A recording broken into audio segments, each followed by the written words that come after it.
Welcome to the Make Life Your Bitch podcast. I'm your host, Brittany Alysia. Greatness is a decision and your birthright. You deserve to love the woman looking back at you in the mirror. This show is for the purpose-driven female entrepreneur who is committed to only counting the time she gets back up. The woman who is ready to ignite the flame within, find her voice, and use the power of her story to transform the lives of those around her. This is your weekly fuel to inspire you to action, where I'll be sharing inspirational stories, real talks with thought leaders and successful entrepreneurs from around the world, and provide you with actionable success strategies for creating a business you love.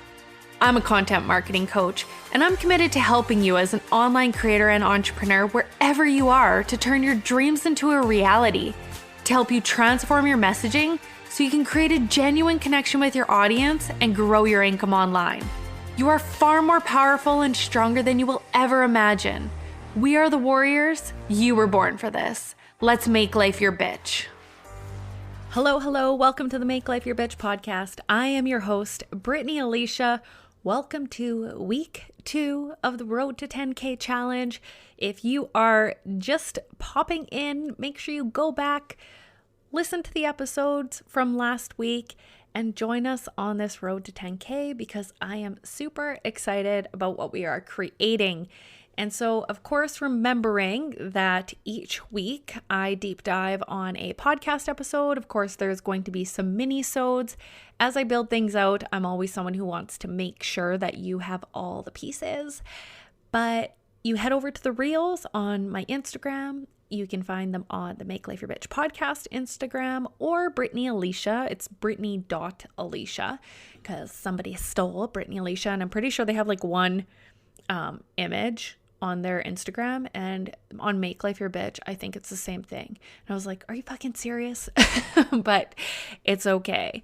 So anyway, this week we are deep diving into content and handling objections. So I'm going to show you the really cool way about how to get people on that journey of trust even deeper with you. So last week we talked about the client journey in regards to really focusing first on what it is you do, who you help, how you help them, what it is that you are going to sell, what your signature system is, and now it's creating the content so that we actually build that trust, and how you can build trust through your content and not just necessarily free resources.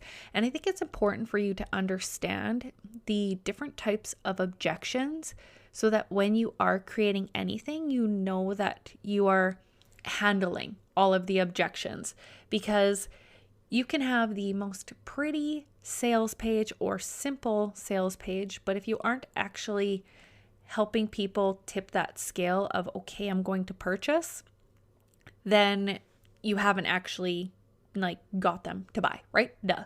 One of the clients that I had in the past, when I did her sales call with her, I listened to throughout the entire call her constantly talk about she doesn't have time, and that kind of thing. And at the end of it, I just called her out on it because I'm blunt and I'm straightforward. And I asked her, I said, okay, so I know that when I ask you, if you're ready to purchase, I said, I know you're going to tell me that you don't have enough time, because I'm going to guess that that's the excuse that you always do, because everybody always has an excuse and their go-to excuse. Parents, theirs is often, oh, my children, I don't have time. Some people, it's like, well, I have to ask my husband and that kind of thing. And it's usually not actually their husband. They just have this go-to when they start to feel overwhelmed. Oh, I have to ask my husband.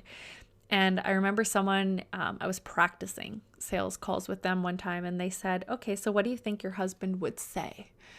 And I was like, he would ask me why I'm asking him, because I don't need to ask him permission. And so, identifying what are the different objections that people have at that end goal, and breaking that down so that they don't need to have those objections, that they trust you. And the last one being when I asked that woman, I know you're going to tell me about the time. What is the real objection? She's like, okay, well, I need to talk about the money. And I'm like, okay. let's talk about it, right? And so making it easy for people. So if you're someone who does sales calls, the only sales calls I do now is quick chats, and that is with the private coaching. So I will do sales calls for someone who wants to talk about private coaching, but I don't hide my pricing. Like when I get on a call with someone, I want them to, be ready. They're just have some questions regarding maybe the price, what they all get, just maybe wanting to connect with me personally. But I don't want to get on sales calls anymore with someone and surprising them at the end with the price and them thinking to themselves, okay, well, I can't afford that, right? So to me, I enjoy just putting my prices out there. I know some people, the only way to get them to actually like you to invest, they always want to get you on a sales call and they won't actually tell you the price. For me, if I go to someone's profile or something and they don't have the price on there, I move on, because to me that doesn't seem fun. I don't want to be on sales calls all the time trying to get someone to sell to me. I know sales calls that I've been on in the past where people are trying to sell to me, I've said like, I already want what you're selling. So can you just give me a link? Right? So if we were to talk about different types of content, we have reels, posts, stories, live video, carousels, email, podcasts, different audios, right? You could have YouTube.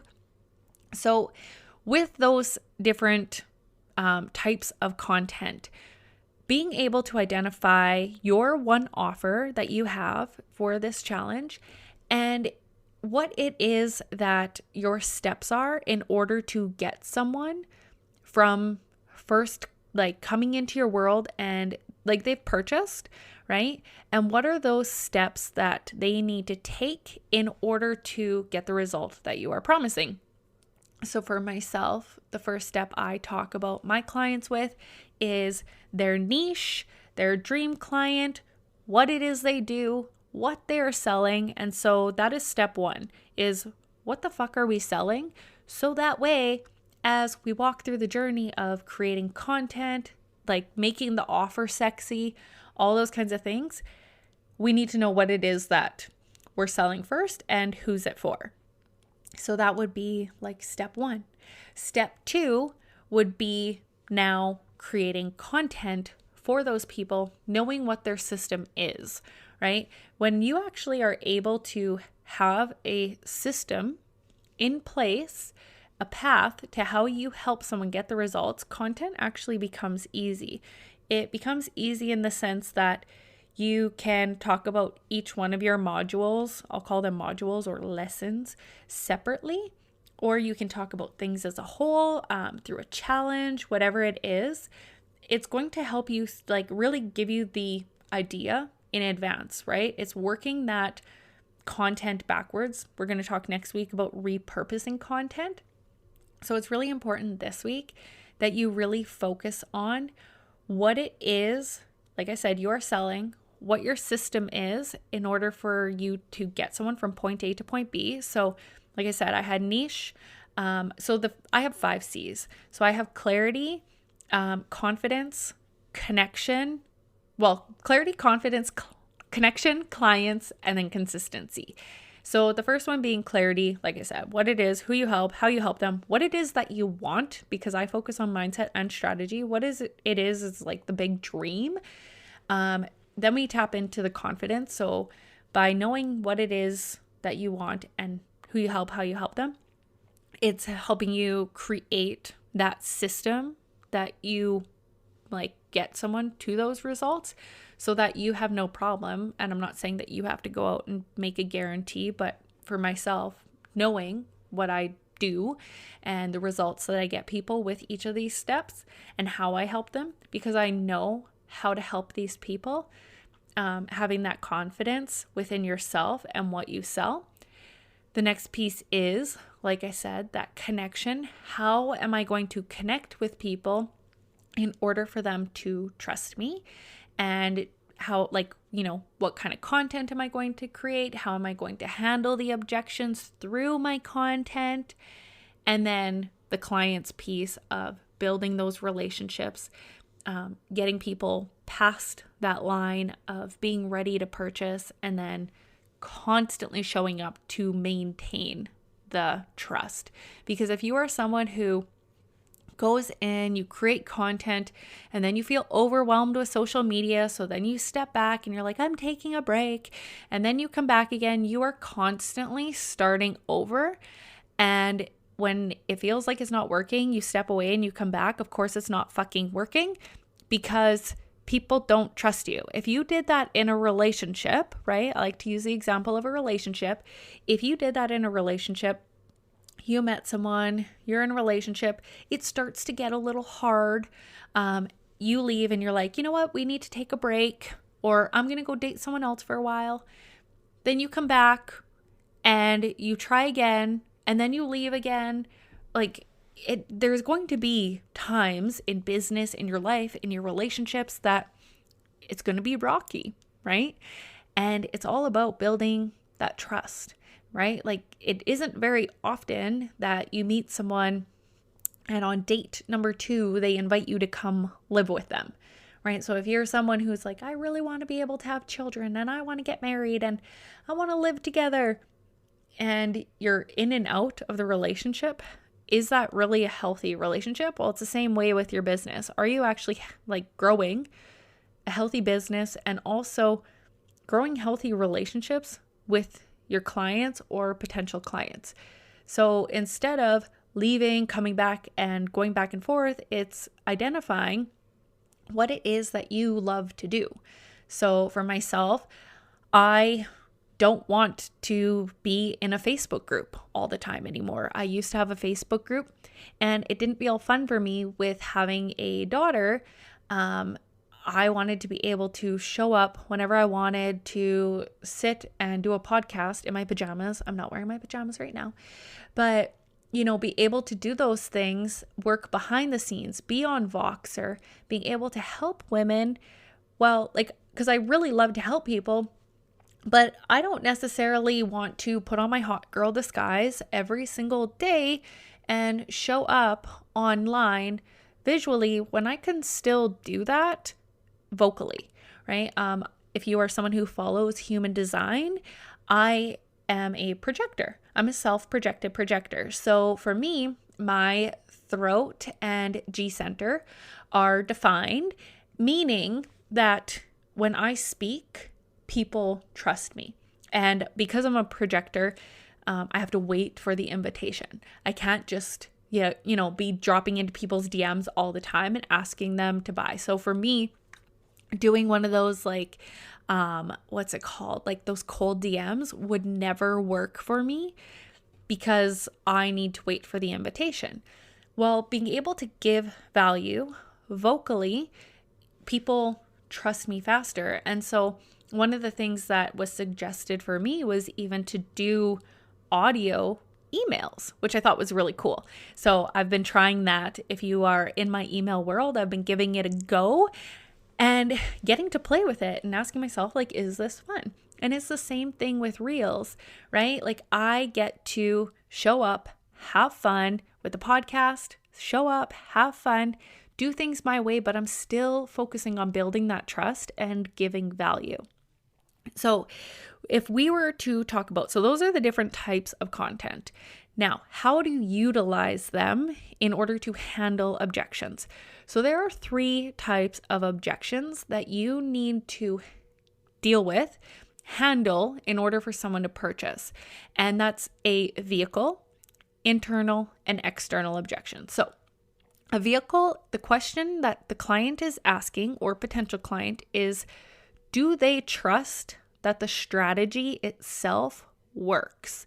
So the strategy that you are helping someone with, the results that you're talking about, do they actually trust that it will actually work? Or does it work in general?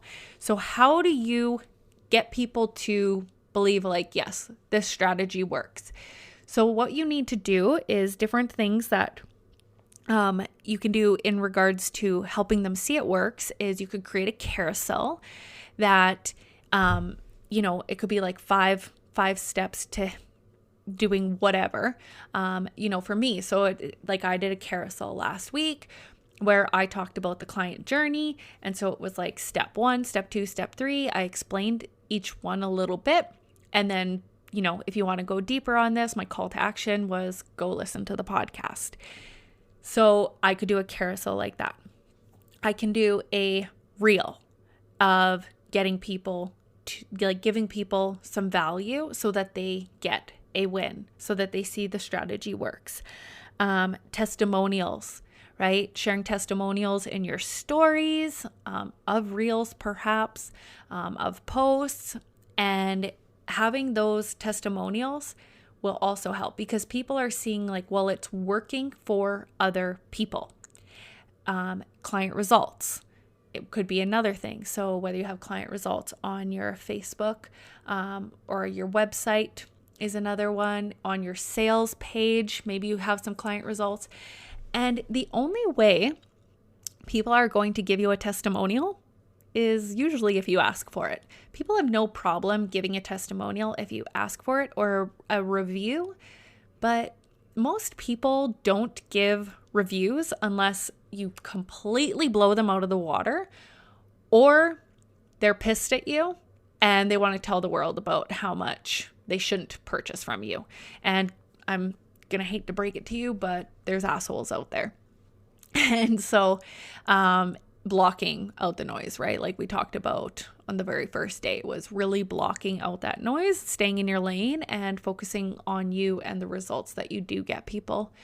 And if you are someone who is just starting out and you haven't had a bunch of client results yet, usually you are have already helped people, maybe in your personal world, achieve results. So asking your friends, your family, if you could get a testimonial from them, if you have helped them with what it is that you do, right? So asking people, hey, can you write me a testimonial, maybe do a video, and then you can put that on there so that people see, okay, the strategy works. I believe the strategy works, right?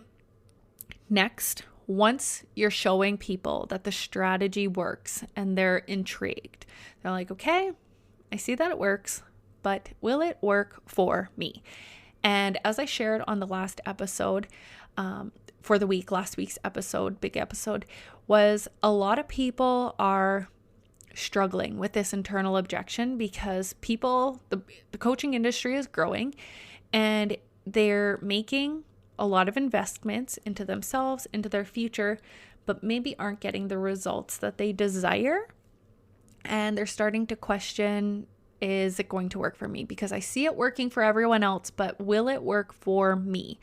So now we have to break down that objection of, will it work for you? So for example, with me, I have the 10K guarantee. I also will share with the will it work for you is giving people wins by doing the challenge, those kinds of things. So again, it could be a carousel where you give them an action step for them to go do, and they see hey, this is possible. I could do this.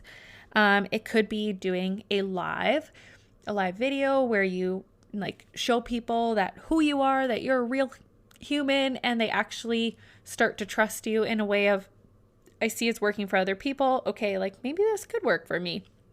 You could be a challenge, like I'm doing a challenge or a masterclass. Again, where you're giving them a win. The focus being, I need these people to trust me and believe that it's possible for me, not possible for other people. I know that it's possible. I've seen it. Good for them. I hear they're hitting 10K months. Is it going to work for me? Does Brittany actually know what she's talking about? And is she the person who can take me on this journey? They need to be able to ask themselves with that.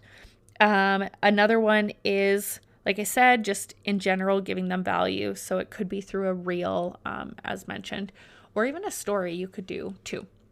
But remembering that a story is only your audience can see it, whereas reels is a larger audience.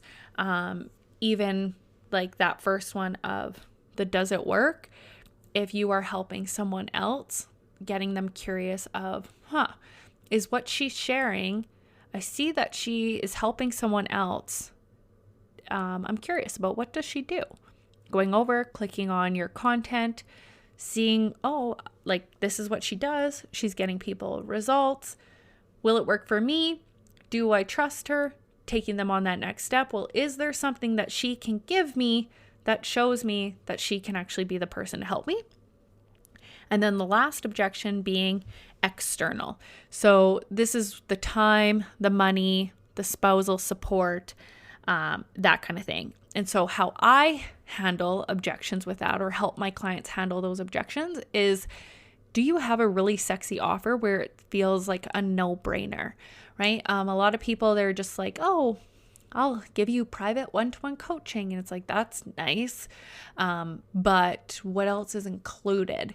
And so being able to create an offer in a way that actually handles all the objections, right? So that people see that it is a no-brainer, that, time-wise. So if we were to look at handling the objections just within external of time. So for the Make Life Your Bitch Mastermind, there's 2 calls every week. One is strategy focused, one is mindset.